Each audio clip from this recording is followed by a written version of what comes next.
Hello everybody, my name is Sally-Ann Spence and welcome to the Hills Quarry Products dig site in Cerney Wick. Now this is an amazing dig where we have material from both the Ice Age and the Jurassic. Please look back at our other videos because they will give you the context of where the site is and what's going on here and why we have these two time periods caught here too.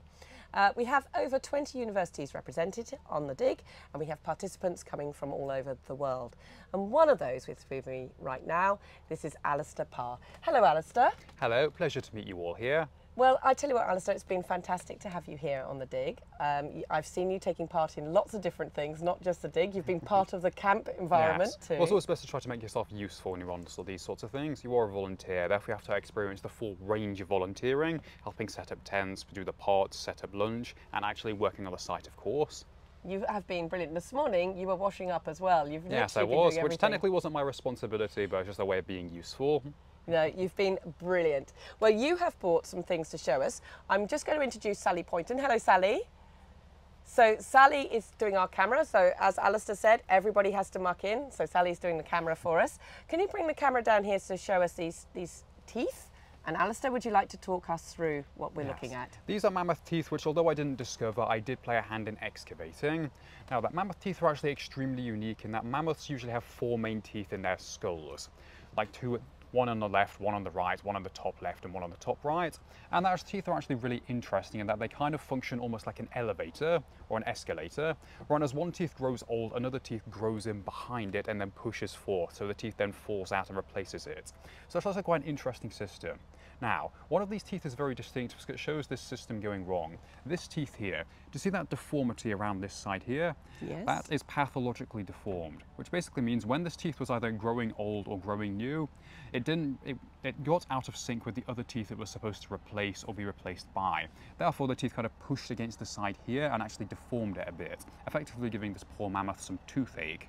But that's actually a really interesting and fascinating find, and it shows that a lot of the time the biomechanics of animals is not as clear-cut and as evolved as we may think. That's just like with the human body, things can go wrong and the animal can suffer from problems.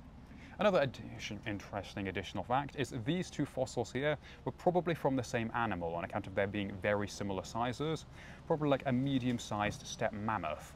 Do you have any more questions you'd like to ask me? Well, I think that's amazing. So you were saying it probably has toothache. Could it possibly have had an abscess in the jaw as a result of a deformed tooth? Possibly. Yeah, I was going to say, so that actually tells us so much about this individual rather than it just being a mammoth tooth, doesn't it? So which side is the root and which side is the working surface? I'm not the best person to ask for that.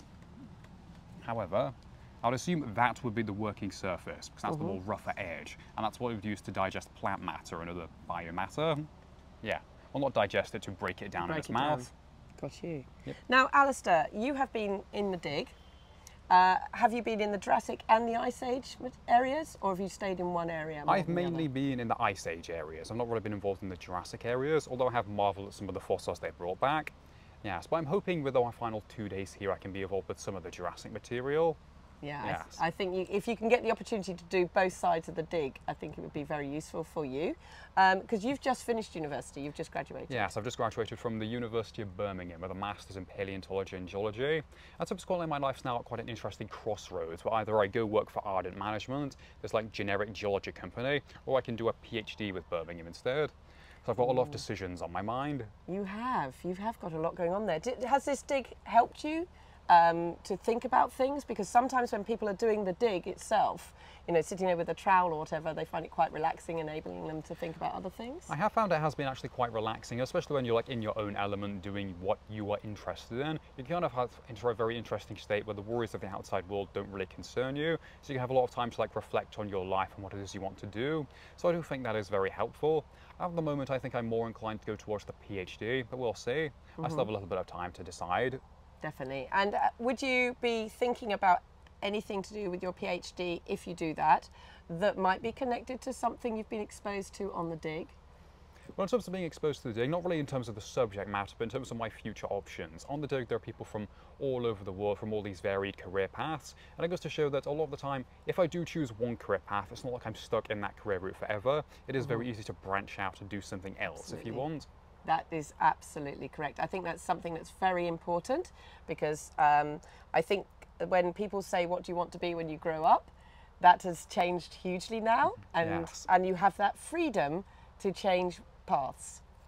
Well, to be honest, in my youth, this would have been the dream thing I would have been doing. I was always the person who said they wanted to be a paleontologist, so here I am doing paleontology work. As a paleontologist as well. Yes, with a fully qualified paleontologist, since I have a master's degree in paleontology, albeit I'm not being paid, but hey, we'll get there eventually. Absolutely. And have you had time in the conservation area? Have you been doing anything Yes, there? that was actually my favourite bit of the conservation area, ensuring the bones are preserved so when they do enter a museum or a storage area, they will be well maintained in the hopes that you can still identify details from them. In particular, I've enjoyed putting the acetone and paraloid 5% on them, because it's actually like, it's almost like something out of Breaking Bad. We're using all these cool chemicals or these ancient fossils. Yes. Just something inherently awesome to that about me. Well, I'm really pleased that you've been having a go in all the areas. And have you been going to the lectures and the workshops? Have they been helpful for you? Yes, they have been very helpful and also very interesting as well. I particularly enjoyed the one on the biomechanics of plesiosaurs and how they would have used their foreflippers to actually efficiently swim through the water and how that relates to modern day sea turtles. So yeah, as I said, we've got a diverse range of people on site and it's always wonderful hearing what they have to say about their specific area of expertise. Well, Alistair, thank you. You have been an absolute star as well. I have seen you, as I said, taking part in so many things, and it's great that you're not just here for the digging. You've been in the conservation area and you've attended everything else that's laid on as well. That is fantastic. Good, that's brilliant.